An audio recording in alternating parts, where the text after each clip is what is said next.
Board of Selectmen are unusually busy this summer. 3 meetings in less than a week. We'll have a look at what's on the agenda. The ELPD has also had a busy summer. 2 people are arrested after breaking into a local home armed. The catch is 3 teenagers were home at the time. Now those teens are being praised by police. We'll have the story. And postal workers at the facility in town also being praised for helping to nab a pot smuggling operation. Those stories just ahead on ELCAT News Week in Review.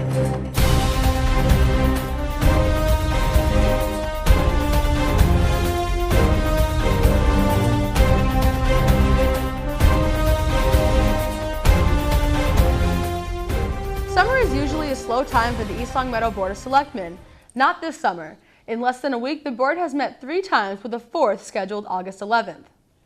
On Friday, August 1st, the board held a hearing regarding complaints against Recreation Department employee Timothy LaRocca. Chairwoman Angela Thorpe and board member William Gorman conducted the meeting. Member Paul Federici was not present. Neither was Tim LaRocca. The reason that we are here today is to have a hearing. The first hearing is for Mr. Timothy LaRocca. I will entertain a motion to enter into executive session to conduct hearings considering a complaint against an employee to return to open session. So moved.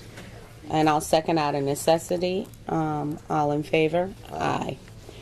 So, Selectman Gorman? Yep. Selectman Thorpe, yes. So we'll now go into executive session. Thorpe called the meeting into executive session. 45 minutes later, the board emerged saying the hearing would be continued until August 6th, when LaRocca could be in attendance. State law provides that opportunity for a municipal employee to be present at a hearing in open session or executive session regarding any complaint or disciplinary action lodged against the employee. The board also met August 5th for its regularly scheduled meeting, at which time members voted to hire Lindsay Sawyer to fill a vacant spot at the Recreation Department. The candidate that had the lowest score would have been Lindsay Sawyer. So I'll entertain a motion to accept her as our next person. But the other thing is, at this point, because it has been so long, if for chance she were to not accept, I would make the recommendation that we say the 1 and the 2. And the second person would be Donna Byler. So I'll entertain a motion for the 1 and the 2. One being Lindsay Sawyer, 2 being Donna Byler. So moved. So moved. Is there a second?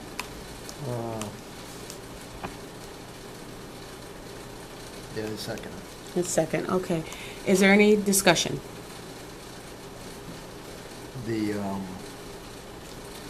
That Tim LaRocca, Tim LaRocca was the candidate, but he had withdrawn, so. he withdrawn from this area. Yeah, he said he wasn't interested. God bless him, he received another position with another company. The very next day, on August 6th, the board met yet again for a hearing regarding complaints allegedly filed against Rec Director Colin Drury. However, those complaints were withdrawn prior to the hearing. So instead, the board this time, including Paul Federici, focused solely on the issue of Tim LaRocca. I will entertain a motion to enter into executive session to discuss the reputation, character, or physical condition or mental health rather than professional competency of an individual, or to discuss discipline or dismissal of, or complaints or charges against a public officer, employee, staff member, or individual. Once again, the board took the matter into executive session. At this time, ELCAT has learned that any and all complaints against LaRocca have been dismissed. The board meets once again on Tuesday, August 11th. In other news tonight, police say 3 local teenagers are to be commended for doing the right thing when 2 armed robbers broke into their house. No one was hurt, but 2 people are in police custody thanks to the teens' quick thinking. Someone unwanted entering your home is always a dangerous situation, and for a couple of East Longmeadow teenagers living on Thompson Street, this situation became real early Thursday morning, July 24th. Sergeant Pat Maley describes the situation and hopes that residents can be aware and prepared. Police received a call from a teenager that this teenager and other siblings were home alone, 3 of them, and that there were someone in the house. So they believed there to rob them or to steal. According to police logs, the intruders were 20-year-old Jesus Colon Resto and a 15-year-old accomplice. Both are from West Springfield and were arrested. Burglars came out of the house and they appeared to be armed. Each of the individuals that came out, there was 2 individuals came out the front door. They were wearing bandanas or scarves to cover their face. They were wearing hats and sunglasses. They had gloves on, and they were wearing black hoodies. They were each also carrying what appeared to be a handgun. These weapons were discarded during a foot chase, later recovered by the police, and both found to be pellet guns, but very real-looking weapons, especially at night in the dark. It could very easily have ended up with the officer discharging his weapon in self-defense.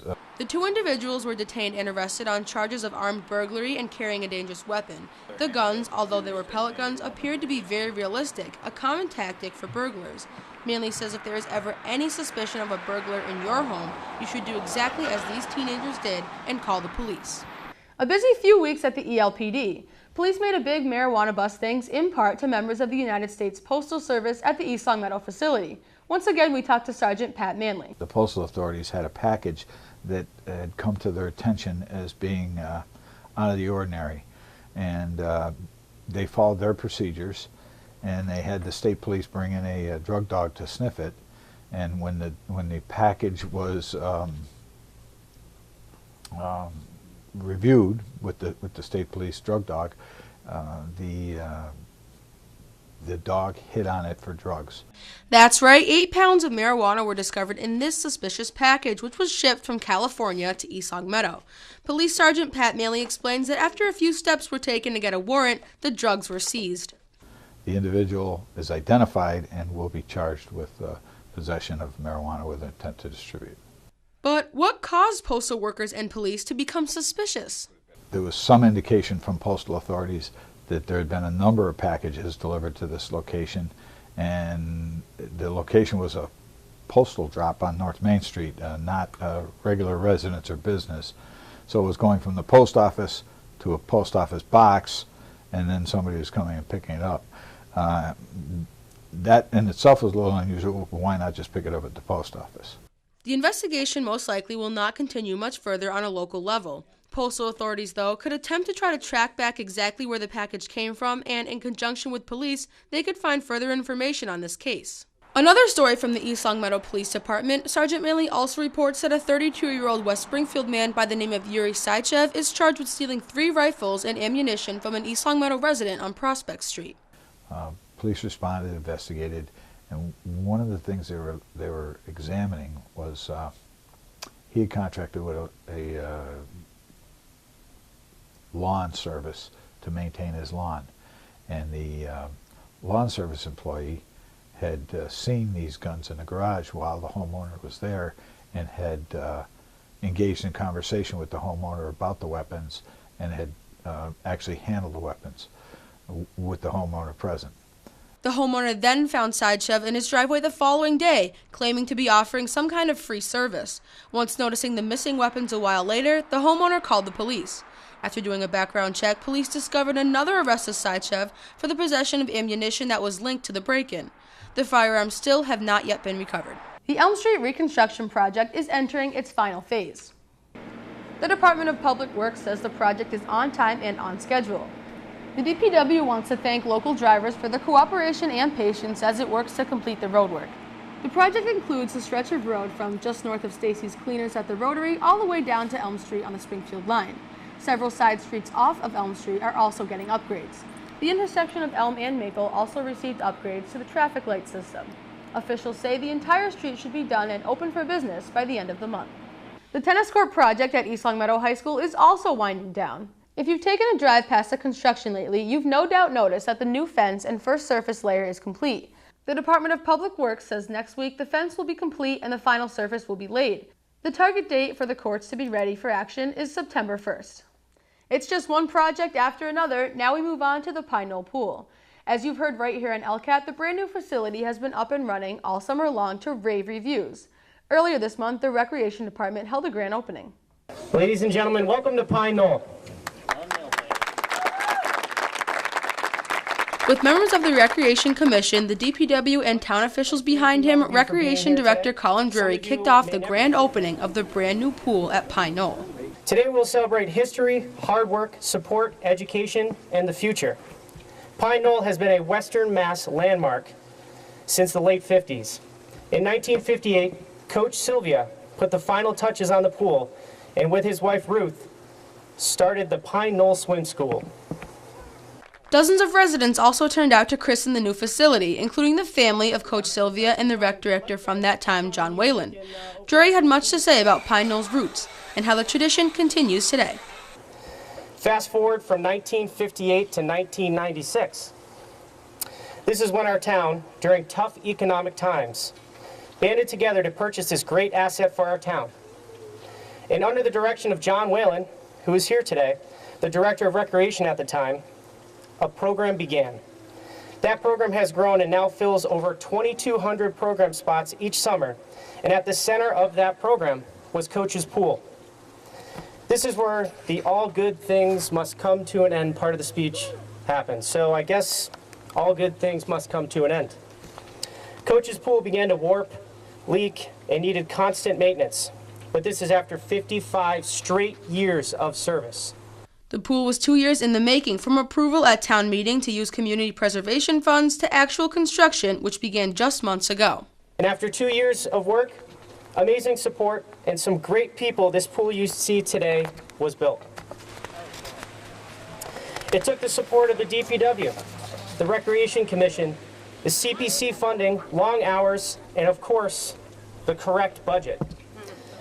Even though this pool is new and a bit different, it still holds on to the spirit of Pine Knoll Swim School and is home to our summer competitive team that just this summer won the very first meet at this pool. The total cost for the pool? Just under $700,000 actually. Drury says when all is said and done, the town may be getting money back since the project came in on time and under budget. For this event, however, no talk of money, just celebration.